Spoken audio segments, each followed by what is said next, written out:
In the Bible, we find one of the most beautiful appeal from God. It says, "Today, if you hear His voice, harden not your heart." Would you like to spend this day with God? Listen to this devotional. This Day with God, a devotional by Ellen G. White. No place for pride. Likewise, ye younger, submit yourselves unto the elder. Yea, all of you be subject one to another, and be clothed with humility. For God resisteth the proud, and giveth grace to the humble. Humble yourselves therefore under the mighty hand of God, that He may exalt you in due time. 1 Peter 5, verse 5 and 6. The Lord has given abundant evidence of the truthfulness of His promises and threatenings. His people may trust His word. Will they then, in the face of light and evidence, follow a course of their own choosing, independent of God's ordained agencies?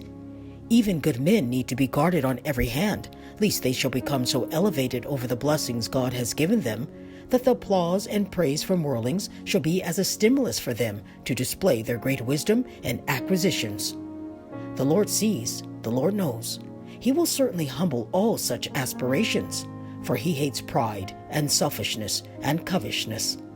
The more prosperous the work may be in itself, the less appropriate is it for men to exalt themselves, as though they were the ones who should be lifted up. Our trust must be in God.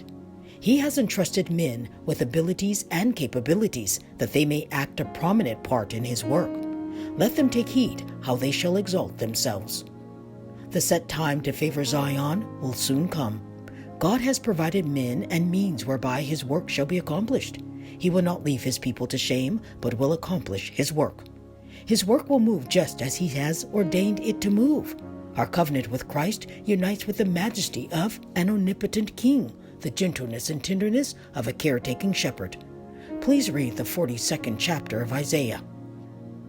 God desires men to understand the claims He has upon them. He will judge any man who shall interpose between his fellow men and their God, to lead them into paths not cast up for the ransomed. Known unto God are all His works from the beginning of the world. Acts 15, verse 18. He has ordained that His work shall be presented before the world in distinct, holy, sacred lines.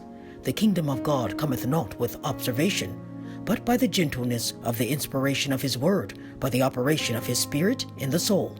His work in many places of the world would now be much farther advanced had not man interposed between the people and God to do a work God has not appointed.